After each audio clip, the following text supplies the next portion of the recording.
오늘장 클린업입니다. 금요일에 모멘텀을 함께 하시는 최일종 전문가입니다. 안녕하세요. 네, 반갑습니다. 네. 자, 시장에 있는 모멘텀 중에서 또 가치 있다고 생각하시는 거 오늘 가지고 와주셨을 텐데요. 네, 그렇습니다. 일단 오늘 우리 증시에서 최근 들어가지고 우리 증시에서 조금 핫한 그 업종들이 몇 가지 있죠. 이제 첫 번째로서는 증권 업종이 될 것 같고요. 조선중공업 섹터 그리고 철강 섹터라든가 건설 섹터가 지금 정부 정책 수혜주 성격으로 좀 핫하다.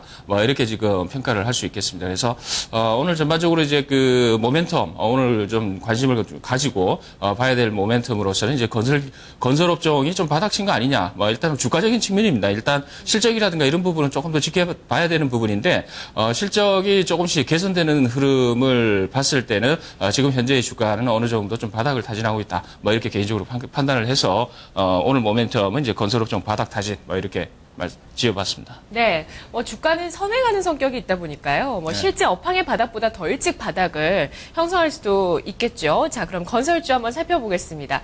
지금 바닥을 타진하고 있다고 보시는 근거들 알아볼까요? 네, 그렇습니다. 일단 한 세 가지 정도 지금 계속해서 말씀을 드리겠는데요. 일단 정부의 부동산 활성화 대책 여러 가지 이야기가 나옵니다만은 여러 가지 저희 수요자 위주로 해서 이제 실질적인 이제 그 거래 관계 이러한 부분이 좀 활성화돼야겠다라는 거에 이제 초점을 맞추고 있는 것 같아요. 그래서 정부 정책의 이제 기대감 이 부분이 이제 하반기에 어느 정도 이제 그 활성화될 수 있다 이렇게 볼 수 있고요. 그다음에 건설 업종이 구조조정 계속되고 있습니다. 올해 2014년도에 전반적으로 이 구조조정 대상 이런 그 쪽이 많이 들어가 있는 쪽이 건설 업종이에요. 이 건설 업종이 어느 정도 치킨 게임이라든가 이제 구조조정 완료가 됐을 때는 내실화가 진행이 된다. 이 부분을 갖다 좀 살펴볼 수 있을 것 같고요. 그리고 이제 그 대형사 핵심적으로 우리나라 대기업들의 이제 건설사 중에서 해외 쪽으로 지금 눈높이를 갖다 지금 계속 돌리는 그러한 이제 상황이 좀 나오고 있어요. 이제 내부적으로 봤을 때는 전체적으로 이 주택 경기라든가 그다음에 우리 경기 자체가 지금 아직까지 바닥에 좀 있기 때문에 주택 경기 활성화 자체에 대해서는 시간이 좀 걸린다. 단지 해외 쪽으로는 지금 계속해서 이제 늘어나고 있다. 이렇게 보고 이 세 가지를 포인트 삼아서 보는 게 낫다. 이렇게 보고 있습니다. 예. 자, 정책 효과나 내실화되는 것들은 조금 더 시간이 걸릴 수도 있는 문제이기 때문에 이런 사항들 좀 알아놓고 차트를 지금 준비를 해주셨네요. 네, 예, 정책에 대한 거 얘기를 좀 해주실 건가요? 예, 일단 부동산 그 정부에서 지금 추진을 하려고 하는 부분이 이제 나와 있죠. 이제 LTV 완화라는 부분하고 DTI 완화 이 부분이 있는데 일단은 LTV 같은 경우 주택 그 담보 인정 가격이죠. 그래서 주택 가격이 3억이었을 때 그리고 대출 만기 10년으로 이제 봤을 때 효과를 갖다 조금 이제 구분을 해놓은 겁니다. 그래서 회색으로 표시되어 있는 게 이제 현재의 구조거든요. 대출 가능 금액이 이제 지금 3억짜리 주택이다 이러면은 1억 5천만 원 정도의 대출 가능 금액이 나오고요. LTV가 50% 적용되는 거죠. 근데 이제 이 부분이 이제 변경됐을 때 이제 그 정부 정책이 이제 바뀌었지 않습니까? 바뀌었을 때는 이제 그 한 2억 1천만 원 정도, 다시 말씀드리면 6천만 원 정도의 대출 가능 금액이 늘어난다 이렇게 보시면 될 것 같습니다. 그래서 신규로 해가지고 주택을 구입을 할 때 LTV 쪽이 완화가 됐기 때문에 좀 더 좀 세이브하면서 주택을 갖다가 구입을 할 수 있겠죠. 이제 돈을 빌려가지고 그리고 이제 그 밑에 보면은요 하단부에 DTI 완화가 있는데 LTV 같은 경우는 이제 주택에 대한 값어치의 인정 비율이다 이렇게 생각을 하시면 DTI 같은 경우는 이제 연봉 개념입니다. 본인의 소득 기준으로 해가지고 얼만큼 돈을 갖다가 이제 빌릴 수 있느냐 아니면 갚을 수 있느냐 그걸 차이를 갖다 두시는 건데 연소득 3,500만 원에 대출 만기 20년 분할 상환으로 해서 대출금리 4%를 갖다 따져봤을 때 세이브되는 그 금액 자체, 그 소득 인정액이 이제 4천만 원 정도 되고요. 이 부분을 갖다가 대출 가능 금액이 이제 5천만 원 정도가 늘어나게 돼요. 그렇게 되면은 조금 더 이제 은행에서 돈을 갖다 빌려가지고 주택을 살 수 있다. 그리고 이제 그 전체적으로 봤을 때 이제 그 20년간 소득 증가율이 66.5% 이렇게 지금 이야기를 하고 있는데 대체적으로 효과 자체는 좀 있을 것 같습니다. 그래서 이 부분은 뭐냐면 DTI라든가 이제 LTV 쪽을 조금 높이는 부분. 그러니까 이제 대출 좀 많이 해주고 이제 돈을 갖다 많이 풀어준다는 개념이거든요. 이 부분에 대해서는 신규 분양 쪽으로 보시면 될 것 같습니다. 기존 주택에 대해서는 어차피 그 가격 차이 이런 부분이거나 아니면은 이제 신규 창출되는 부분이 조금 더 이제 있어봐야 된다 이렇게 보고 있는데 대체적인 이제 정부의 정책은 이 부분을 갖다 먼저 손보고 나서 이제 그 향후에 정책을 갖다가 이제 그 한 개씩 추가적으로 완화하면서 이제 나오겠다 이렇게 지금 이야기를 하고 있는 거고 그다음에 이제 그 전체적으로 봤을 때 이 건설업 구조조정이라든가 뭐 이런 부분, 그다음에 해외 활동 뭐 이런 쪽이 지금 건설업종에서는 조금 이제 그 주목이 되고 있는데 여기 보시면은 이제 10대 건설사의 그 상반기 지역별로 이제 글로벌적으로 봤을 때 신규 계약의 액인데요. 아시아권에서는 이제 보시게 되면 전년 대비 증감률을 보게 되면 대림 산업이 네네. 아시아권에서 100%가 올랐어요. 이 부분은 이제 대림 산업 쪽이 상당히 좀 주력을 아시아 쪽에서 하고 있다 이렇게 보시면 될 것 같고, 그 다음에 중동 쪽에 보게 되면 비율이 GS 건설이 상당히 큽니다. 네. 대우 건설도 100%고요. GS 건설 같은 경우는 800%가 올라가죠. 전체적으로 봤을 때 중동 지역이 전체 비중이 이제 130%, 작년 동기 대비로 해가지고 130%가 올랐다. 아시아는 축소가 됐죠. 86%가 감소가 됐고요. 중동 쪽 같은 경우는 130%가 올랐어요. 그리고 다른 나라, 다른 이제 대륙을 갖다 한번 보겠는데, 아프리카 대륙과 중남미, 뭐 이런 쪽을 갖다가 지금 한번 볼게요. 와. 보시게 되면은 아프리카에 굉장히 지금 많은 성장세가 지금 나타나고 있습니다. 그러네요. 보게 되면은 네. 대림 산업이 1424%, 이 부분은 신규로, 대림 산업이 아프리카 쪽을 진출을 하고 있다. 이렇게 보시면 될 것 같고, GS 건설 같은 경우도 100%, SK 건설 100%, 삼성물산이 299%. 이 흐름 자체가 뭐냐면 건설업체들이 지금 알제리라든가 이런 아프리카 쪽을 지금 공략을 하고 있다. 이렇게 보시면 될 것 같습니다. 그리고 네. 중남미 쪽 같은 경우도 지금 삼성물산이 1390%거든요. 이쪽 같은 경우 플랜트라든가 이런 쪽이 상당히 좀 수주가 많습니다. 그래서 지금 현재 건설사들이 이제 중소형 건설사들은 이미 다 이제 구조조정이 되고 있어요. 치킨 게임에 어느 정도 이제 완성되는 개념이 조금 나오고 있는데 10대 건설사 쪽 입장에서 봤을 때는 해외 쪽 공략으로 실적이 나온단 말이에요. 그런 부분으로 봤을 때는 지금 현재의 주가 수준하고 향후 미래의 그 성과, 이러한 부분으로 봤을 때는 지금 투자의 시점으로서는 상당히 적기가 아니냐 이렇게 볼 수 있겠습니다. 그래서 10대 건설사의 해외 공사 계약 수주 건수거든요. 계약액인데 지금 보시게 되면 증감률만 보겠습니다. 증감률에서 보게 되면은 대우건설이 지금 금액으로 봤을 2013년 때 대우건설이 눈에 띄네요. 네, 그렇습니다. 이 네. 대우건설이 643%로 상당히 좀 많이 올랐어요. 그리고 보시게 되면 전체적으로 다 올랐습니다. 하나건설 역시도 147%고, 그다음에 현대 GS, SK건설 역시도 계속 작년 대비로 해가지고는 규모는 올랐거든요. 이쪽 위쪽이 규모는 큰 거고요, 그렇죠? 네, 규모 그렇습니다. 규모 자체는 네. 위쪽이 제일 큰 거고요. 이제 그다음에 증감률 자체로 봤을 때는 대우건설이 상당히 크다. 뭐 이렇게 보시면 될 것 같습니다. 네, 이렇게 아주 귀중한 자료를 또 보여주셨네요. 지역별로 또 금액별로 봤을 때 해외 수주가 얼마나 좋아지고 있느냐에 대해서 정말 확 와닿았던 자료들이었던 것 같습니다. 자, 지금 그래서 현재 이런 해외 수주들이 성과가 반영이 되고 있는 구간이고, 내실화나 정책에 대한 효과는 조금 더 시간을 두고 지켜봐야 될 부분인 것 같은데요.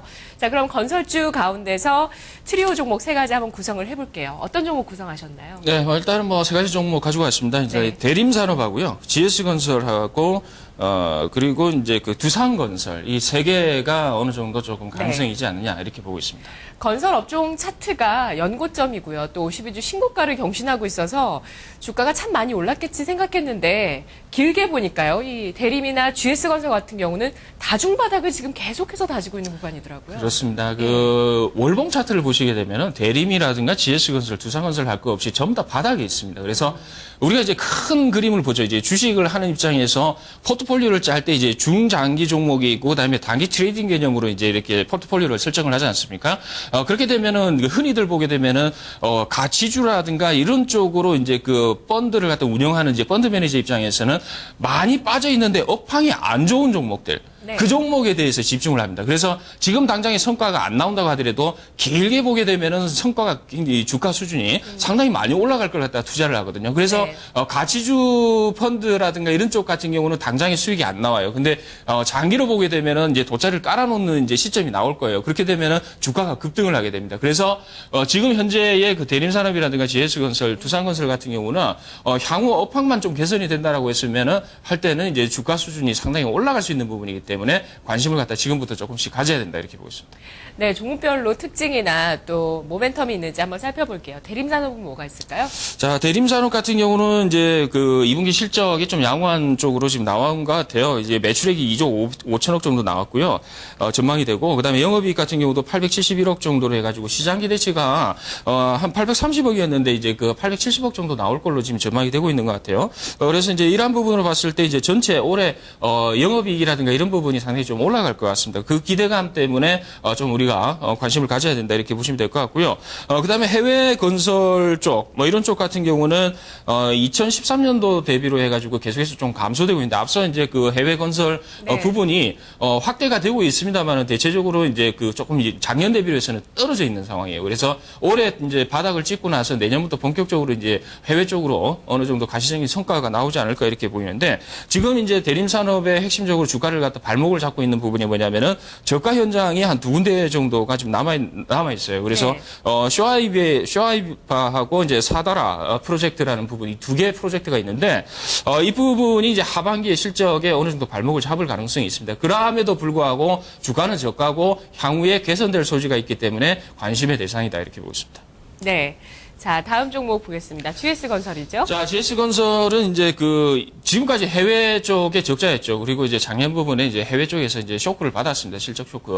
저가 수주 때문에 그런데 지금 3분기부터는 이제 해외 쪽으로 이제 적자가 이제 흑자로 전환이 되는 그런 부분이 나올 거다 이렇게 보고 있습니다. 거기에다가 신규로 이제 수주권이 좀 나와 있는데 알제리 카이즈 복합 화력 발전소하고 카르발라 정유공장 뭐 이런 대규모 이제 프로젝트가 이제 따냈거든요. 그래서 그 부분을 생각을 해봤을 때 이제 하반기 쪽으로 갈수록 이러한 이제 해외 모멘텀으로 인해서 주가 수준은 한 단계 좀 레벨업이 되지 않을까 이렇게 보고 있습니다. 예, 마지막 종목은 두산건설인데 최근 들어서 탄력이 좋습니다. 자, 실적 부분이 상당히 서프라이즈 수준으로 좀 나왔어요. 추정치 대비로 해서 상당히 좀 좋게 나왔거든요. 여러 가지 그 부분이 있습니다만은 이제 이 회사 같은 경우는 이제 그 분야별로 이제 딱딱 섹터가 나뉘어져 있습니다. 건축 비즈니스 그룹, 비지라고 하는데, 건축 비즈니스 부분하고 이제 인프라 부분하고, 그 다음에 메카텍 부분, 이런 쪽 보일러 부분하고 이렇게 이제 나뉘거든요. 근데, 대체적으로 이제 그 비지, 건축 부분 쪽하고 인프라 쪽이 양호한 흐름, 실적 흐름이 좀 나오고 있고요. 그다음에 메카텍 같은 경우는 이제 해외 수주권이거든요. 근데 이제 그 이라크하고 쿠웨이트, 말레이시아, 미국 쪽으로 이제 수주가 본격적으로 지금 나온답니다. 그래서 하반기 쪽 기대할 수 있는 부분이 두산건설의 이제 핵심적인 이제 그 포인트다 이렇게 보시면 될 것 같고요. 네. 보일러 같은 경우는 이제 그 2월 달에 수주한 게 이제 1,400억 정도 있었던 것 같아요. 그래서 이 부분이 이제 그 수익성으로 반영이 되는 게 하반기에 반영이 되거든요. 그렇게 되면은 하반기 3분기, 4분기가 실적이 좀 가시적으로 많이 눈에 띄게 좋아질 것 같다 이렇게 보고 있습니다. 예. 자, 이제 이 종목들 가운데서 하나 골라보겠습니다. 진짜 턴어라운드의 분위기가 무르익고 있는 것 같다라는 생각 많이 드는데요. 특히 해외 수주 쪽, 예. 결자 해지라고, 예, 해외 수주 쪽이 이제 좀 좋아지는 부분들. 어떤 종목을 홈런 종목으로 봐야 될까요? 중장기적으로 해가지고 바닥권에 있고, 그 다음에 이제 그 어느 정도 이제 그 추진력이라든가, 그 다음에 성장 가능성을 봤을 때 GS건설, 지금 어렵습니다만은, 네. GS건설 바닥권에서 잡을 수 있는 기회가 아닌가 해서 GS건설을 홈런 종목으로 선정을 해봤습니다. 예. 자, GS건설에 대해서 어떤 부분들이 중요하다 설명을 해주시는 내용 중에서 제일 좀 중요한 간단하게 거는요. 볼게요. 간단하게 보면 제일 중요한 거는 파르나스 호텔 지금 최근에 이제 이슈가 되고 있지 않습니까? IMM 그 컨소시엄 이런 쪽으로 지금 매각이 될 것 같아요. 근데 이제 금액상으로는 한 7천억에서 한 8천억 정도 그 정도의 이제 매각이 될 것 같습니다. 그래서 이 부분이 이제 매각이 되고 나면 재무 구조가 조금 더 좋아질 거예요. 그렇게 되면은 그동안 이제 리스크로 이제 그 많이 반영이 됐던 부분이 이제 이러한 재무구조 리스크 아니겠습니까? 이 부분이 어느 정도 해소가 되면서 3분기, 4분기 해외 쪽에서 수주 실적이 좋아지는 그러한 이제 소식이 들리면은 주가는 본격적으로 바닥을 탈피할 수 있다. 이렇게 보고 있습니다. 그래서 차트를 보시면서 네. 이제 그 가격 전략을 한번 말씀을 드려볼게요. 이 종목 자체는 길게 보겠습니다. 일단 주봉으로 한번 보여주시죠. 주봉을 보게 되면은 지금은 조금 출렁출렁하고 있습니다만은 흐름 자체는 주봉 자체는 완전히 바닥이에요. 대체적으로 이제 바닥 형성이 돼 있죠. 지금 39,100원 돼 있는데 38,000원 정도 눌림 완성 구간입니다. 다음 주 정도에 한번 저가가 한번 나올 거예요. 38,000원 정도가 매수 구간이고요. 목표가는 43,000원 정도 1차적으로 보시면 될 것 같아요. 위쪽에 네. 검은색 라인으로 이제 표시가 되어 있는 게 저항대다.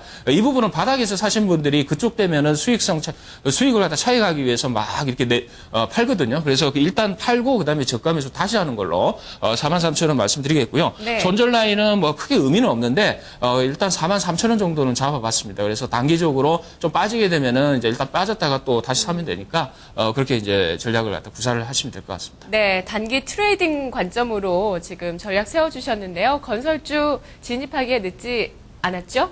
자, 일단 뭐 눌림 구간에서 사면은 최고의 그 매수 전략이다. 이렇게 보시면 될 것 같은데요. 지금이 어차피 어느 정도 부각이 됐으니까, 다음 주 정도에 어느 중반 정도 되면 한번 눌릴 거예요.